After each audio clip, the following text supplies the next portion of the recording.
বিশ্ব প্রযুক্তির মানচিত্র বদলে দিতে চাইছে চীন। কৃত্রিম বুদ্ধিমত্তা বা এআই প্রযুক্তির একচ্ছত্র আধিপত্যের বিরুদ্ধে গর্জে উঠলেন প্রেসিডেন্ট শি জিনপিং। শুক্রবার সাংহাইতে আয়োজিত ওয়ার্ল্ড অফিসিয়াল ইন্টেলিজেন্স কনফারেন্স 2026-এর মঞ্চ থেকে তিনি বিশ্বজুড়ে এআই প্রযুক্তির উন্মুক্ত উন্নয়নের ডাক দিলেন। কোনো একক দেশের হাতের পুতুল নয়, বরং পারস্পরিক সহযোগিতার মাধ্যমে এআই প্রযুক্তির বিকাশে জোর দিলেন চীনা প্রেসিডেন্ট। কিন্তু বেইজিংয়ের এই আহ্বানের আড়ালে কি লুকিয়ে আছে কোনো সুদূর প্রসারী ভূরাজনৈতিক পরিকল্পনা? সম্মেলনের উদ্বোধনী অনুষ্ঠানে শি জিনপিংয়ের সরাসরি উপস্থিতি বার্তা দিচ্ছে এক নতুন মেরুকরণের। বিশ্লেষকদের মতে এআই এখন আর নিছক কোনো গবেষণার বিষয়বস্তু নয়, বরং এটি হয়ে উঠেছে বিশ্বশক্তির লড়াইয়ের প্রধান ক্ষেত্র। শি জিনপিংয়ের এই অবস্থানকে কেবল একটি কূটনৈতিক বার্তা হিসেবে দেখছেন না পর্যবেক্ষকরা। এর পেছনে রয়েছে অত্যাধুনিক প্রযুক্তির ময়দানে চীনের এক হারানো নিয়ন্ত্রণ পুনরুদ্ধারের মরিয়া আকাঙ্ক্ষা।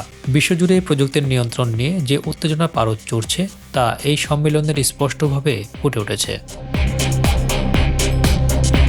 প্রযুক্তি জগতের রুদ্ধশ্বাস ও প্রতিযোগিতার প্রেক্ষাপট তৈরি করছে যুক্তরাষ্ট্রের কঠোর নিষেধাজ্ঞার কারণে। উন্নত সেমিকন্ডাক্টর চিপ রপ্তানিতে ওয়াশিংটনের কোরাকুরি এবং এআই মডেলের দুনিয়ায় চীনের প্রবেশাধিকার সীমিত করার পাল্টা জবাব দিতে এখন মরিয়া বেজিং। শি জিনপিংয়ের এই ভাষণ মূলত ওয়াশিংটনের সেই প্রযুক্তিগত অবরোধের বিরুদ্ধে এক বিধ্বংসী পাল্টা আঘাত। নিজস্ব ইকোনমিক সিস্টেম ও স্বনির্ভর প্রযুক্তির মাধ্যমে বেইজিং এখন বিশ্বকে জানাতে চাইছে নিষেধাজ্ঞার দেয়াল দিয়ে চীনকে আটকে রাখা সম্ভব নয়। এআই উন্নয়নের এই লড়াই এখন আর ল্যাবরেটরির 4 দেয়ালের ভেতর সীমাবদ্ধ নেই। এটি এখন ভূরাজনীতির অগ্নিগর্ভ পরিস্থিতিতে এক নতুন মন নিচ্ছে।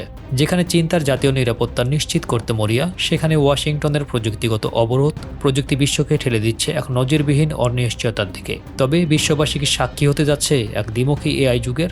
উত্তর লুকিয়ে আছে আগামী দিনের এই প্রবল প্রযুক্তিগত সংঘাতের গভীরে।